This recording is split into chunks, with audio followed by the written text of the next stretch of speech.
this Yoshimura Fender Eliminator on my 2014 Ninja 650.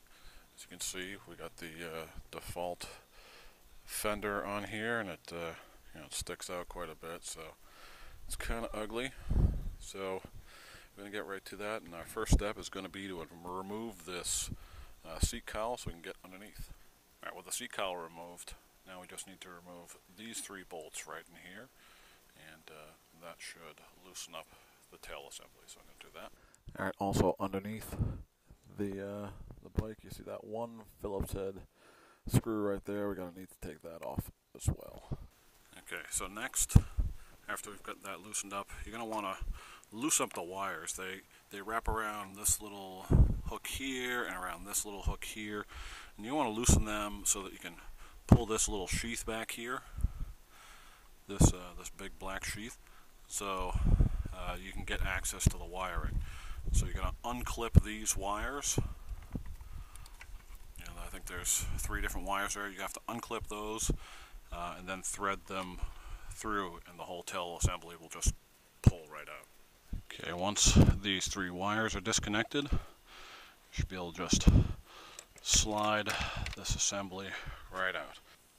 Alright, so on the original stock fender, we're going to use the directionals, the blinkers, from the original stock assembly. So in order to get access to those, first we have to take off these 4 bolts in here so that we can get access to those wiring and clamping underneath. With that plate removed, I'm able to snake out those wires that I needed. Next, I'm going to remove those 2 bolts right in here, and then on the other side there's 2 hex nuts right there, and this is just to remove this little center bar so that we can get access to the direction. Now with this center piece out of the way, I'm able to access those little Phillips head screws right there, and I should be able to loosen those and be able to slide the directionals out of the fender casing. Alright, for our next step, we're going, once we've got the directionals taken off, we're going to mount them on these little brackets. So again, it's important to have this little screw here taken off so that you can kind of squeeze it on, because it's a rough fit trying to get this to squeeze onto that little bracket. So I'm going to go ahead and do that and show you that next. Alright, now this is what those look like when they're complete. It's on there nice and tight, and won't be coming off anytime soon. Alright, next step. For this, we have a little Yoshi license plate light, and in order to connect that, we're going to need to pirate the wire off of our Fender Eliminator here. So I'm going to need to cut about 6 inches or so of this wire. Alright, next step is going to be to assemble what's needed for this rear plate light. And for this, we needed to pirate this piece of cable off of the original fender. And one thing we're going to need to do is make sure that you snake the wire through the mounting bracket hole before you connect the wires.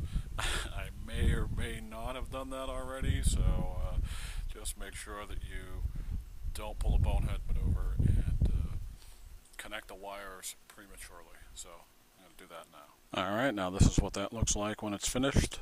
I'm just going to throw some electrical tape around that for a little extra level of protection, and that's it for that. The next step is the assembly. And as you can see here, I've put all the parts together. Basically, the license plate mount is going to screw onto this mount here, and the directionals are basically held on just by this license plate bracket. So with that in place, I'm going to go ahead and slip it on the bike. And notice I also ran the wires through this little hole here. I think that's what that hole is for, and this will just slide up and bolt onto the bike. So let's see what this looks like when I'm done. Before I tighten anything down, I'm going to make sure that everything works. I got to plug the electrical back in here, You'll notice that the gray connector goes into the gray directional. This one goes into the black, and you know, the rear light is different kind of connector. So make sure that plug all those in and test it first. After a minor setback, I've done a little bit more testing and got that working. And you can't see it because the light's on here, but you can see that those lights are in fact on. And you can see the directionals there working too. I just have to lock everything down, and that's going to be it. Alright, if you have any questions, let me know.